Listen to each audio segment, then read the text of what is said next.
రాజకీయాల్లో మొన్న కౌశిక్ రెడ్డి విషయం వచ్చినప్పుడు నేను మాట్లాడాను. ప్రజాస్వామ్యంలో ఉన్న మనకి భాష చాలా అవసరం, మంచి భాష మాట్లాడడం.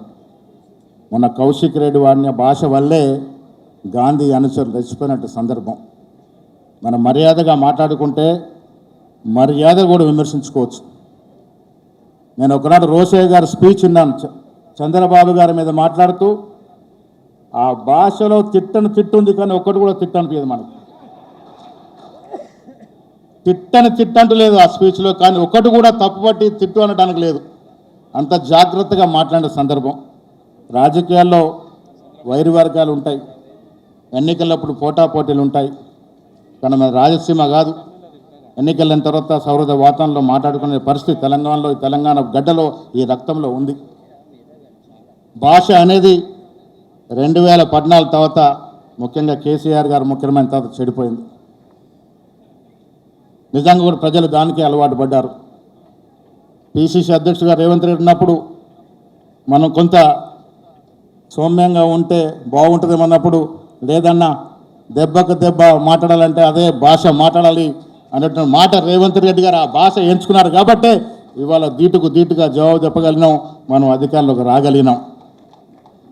కేసీఆర్ గారికి సోనియా గాంధీ గారు అవకాశం ఇచ్చినారు. తెలంగాణ సోనియా గాంధీ గారు లేకుండా తెలంగాణ వచ్చేదే కాదు, కేసీఆర్ గారు ముఖ్యమంత్రి అయ్యేదే కాదు. కాంగ్రెస్ పార్టీలో ఉన్నటువంటి మహత్వం, ఆనాడు తెలంగాణ ప్రజల యొక్క ఆకాంక్షలు గుర్తించి సోనియా గాంధీ గారు తెలంగాణ ఇచ్చినారు. ఇవాళ కార్యకర్తగా నేను 40 ఏళ్ళ జీవితంలో ఎన్నో అడుగుదొడుగులు. ఎన్నేళ్ళకి సోనియా గాంధీ గారు, మల్లికార్జున ఖర్గే గారు, రాహుల్ గాంధీ గారు, ప్రియాంక గాంధీ గారు, కేసీ వేణుగోపాల్ గారు నన్ను అధ్యక్షుడు చేసినారంటే కార్యకర్త.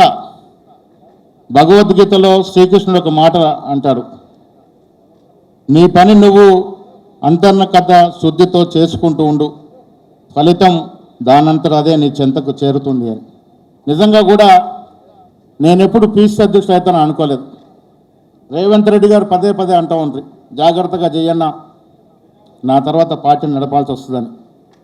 నేను ఊరికే అంటా ఉన్నారులే అనుకునేవాడిని.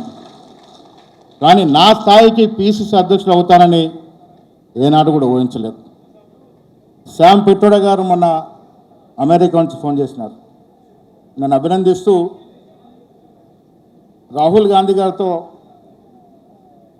ఆయనకు సాన్నిధ్యంలో 1 గంట సేపు మాట్లాడుకుంటున్నప్పుడు, పీసీసీ విషయంలో you have taken a right decision, you appointed A young energetic hard working guy,